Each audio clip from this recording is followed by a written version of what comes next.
Video apie butų kainas skelbimuose. Ar ne? Žiūrėkit. Va yra butų kainos, ar ne? Čia Alytų pasiėmiau, butai Alytuje, ar ne? 3 kambarių. Ir būtent tos kainos, kurios yra skelbimuose, už jas niekada neparsiduoda butai. Tai jeigu jums įdomu sužinoti, kiek jūs galite gauti už savo butą, kai jūs ruošiatės jį parduoti, jokių būdų nedėkite panašių kainų kaip skelbime. Nes, nebent jūs nenorite parduoti, norite tik pasižaisti, tada taip. Jeigu norit pasižaisti metus, ar 2, ar 3, tai dėkite tokias pat kainas ir tada susirinksite patirties. Tiesiog. Kodėl taip yra? Todėl, kad aš daug labai būtų esu pardavęs Alytuje ir aš žinau, už kiek parsiduoda 3 kambarių butai, už kiek suremontuoti, už kiek blogi. Šitas kodėl toksai brangus? Todėl, kad čia yra senovinis namas su aukštom lubom ir kvadratūra didžiulė. Tai taip. Bet esmė tokia, parsiduoda tada, kai kaina pasidaro gera. O kokia ta kaina buvo, jūs nesužinosite, nes žmonės nuderėjo vietoje gyvai. Ir šitos kainos jie net nekeičia. Jie padaro parduotą, rezervuotą ir viskas ir pašalina skelbimą. Tai va taip vyksta pardavimai. Tarkim, va dabar 70, va naujoji gatvė. Butas kainuoja. Šitas. Va, pažiūrim, kaip atrodo vidus. Kaip vidus. O vidus senas remontas. Va. 70 000 nori. Nu, balkonas gerai. Su renovacija balkoną padarė, kaip suprantu. Ok, čia viskas gerai. Renovacija. Už tokią kainą turėtų būti pilnai išmokėta renovacija. Ir dar remontas turėtų būti geras. Tik tai tada gali gauti 70 000. Nu, o pažiūrime dabar, kaip yra. Ar yra renovacija išmokėta? 22 metais buvo renovacija daryta. Apie išmokėjimą renovacijos nėra. Ar yra, pažiūrim. Aha, taip. Renovacija, apie renovacijos išmokėjimą nėra. Jeigu būtų išmokėta, tai garantuotai jie būtų parašę, kad išmokėta renovacija. Tai va, ir tokių būtų yra daug.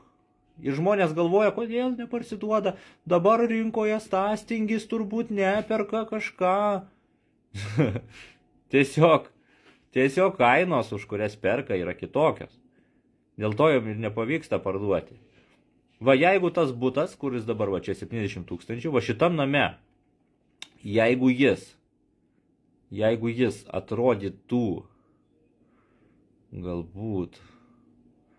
gal va šitaip va panašiai, va šitaip gal atrodytų, ar ne, ar geriau dar turbūt, gal dar geriau. Tai gal tada jisai ir temptų ant 70, bet ir tai ant 60 greičiausiai. Tai va. Nu čia va gražu, jo. Tai va šitaip va padarytas butas, jeigu būtų. Jeigu va tas va kur 90 nori, va toks būto padarimas. Bet čia kvadratūra dar maža labai. Va kodėl neparsiduoda. Būtų didelė kvadratūra, parsiduotų už kokius 70 arba 65, bet visi kažkur 15-20 000 jie užsidėję per brangiai, dėl to ir jie neparduoda. Jam nepavyksta parduoti, o nieks nenori dėti per pigiai, nes bijo prarasti pinigus. Tai norite rimto pardavimo, kad mes parduotume už aukščiausią kainą ir per trumpiausią laiką, su komanda reklamuotojų. Kaip mes tai darome? Mes dedam maksimalų kiekį reklamos, ne tik tais čia ruodai, čia tie yra paskutiniai vietoj. Pirmiausia, eina socialiniai tinklai, o socialinius tinklus, kad dėlioti, reikia grupės žmonių, komandos. Tik tada galėtų kažką padaryti, proveržį kažkokį socialiniuose tinkluose ir per savaitę laiko, va taip būtas išeina. Ir išrenkam ne iš vieno pasiūlymo, ne iš 2, o iš 10, iš 15 pasiūlymų gaunam iš karto. Analizė visa, kiek šiandien žmonės duoda, iš jų išrenkam geriausią ir bam parduodam. Viskas. Čia va, kas yra skelbimuose, va. Skelbimuose yra marinavimas vyksta. Žmonės nesupranta, kas tai yra, jie marinuoja tos būtus po metus laiko, pusę metų, paima kokie tai brokeriai čia, va, kurie reklamuojami, tie brokeriai yra tose puslapiuose, jie irgi marinuoja, pasijėmė. Žmonės tada sako, oi, matyt, dabar rinkoje kažkas negerai, neperka. Nefiga, perka visada. Visada perka, visais atvejais perka, tik tai klausimas už kiek. Visada.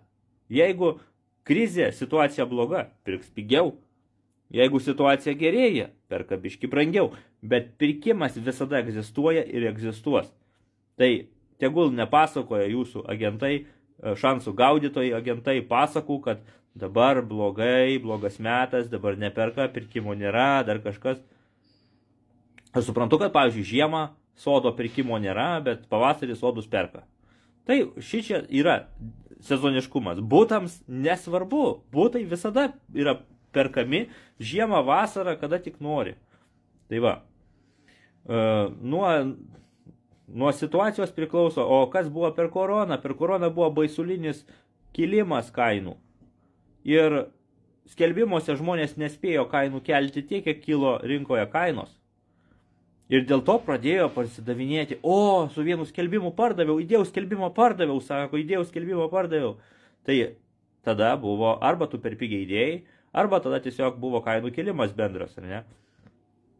O kad parduoti šiandien, dabar, per artimiausią mėnesį, reikia šios dienos, šio mėnesio kainos nusistatyti. O ne vadovautis kažkokiamis svajonėmis ar dar kažkuo. Stipriai reklamuojant, renkant kuo daugiau pasiūlymų, galima iš tų pasiūlymų pasidaryti diagramą, netgi galite pasidaryti.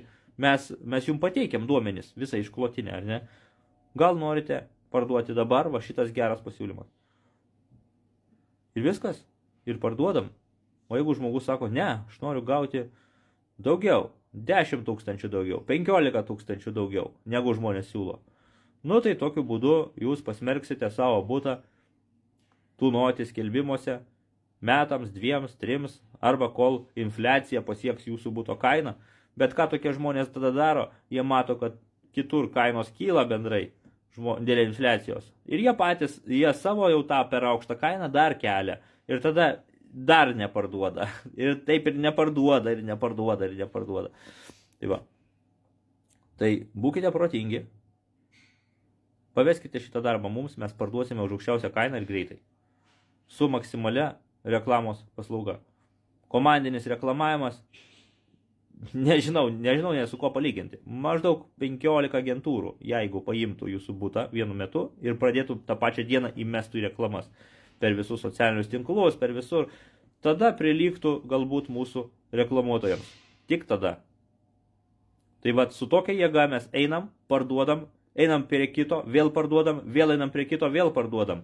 Ir tai darome greitai. Tai mes darome mėnesio bėgyje. Kiekvieną pardavimą mes darome mėnesio bėgyje. Vien dėl savo sistemos, vien dėl struktūros pačios. Ne dėl to, kad čia mes tipo geresni, o jie blogesni. Taip nėra. Struktūra kitokia, metodika darbo kitokia. Tik dėl to mes laimim. Jeigu jie pasikeistų savo metodiką, jeigu jie pasikeistų savo sutartis ir taip toliau, tada jie irgi galbūt galėtų su mumis konkuruoti. Ir dabar jie mums ne konkurentai. Jie tiesiog yra brokeriai, kurie reklamuojasi ir teršia brokerio vardą. Teršia savo blogų darbo. Tai va, tai rinkitės brokerį atidžiai. Prašykite darbų ataskaitų, prašykite įrodymų, kad jie tikrai dirba.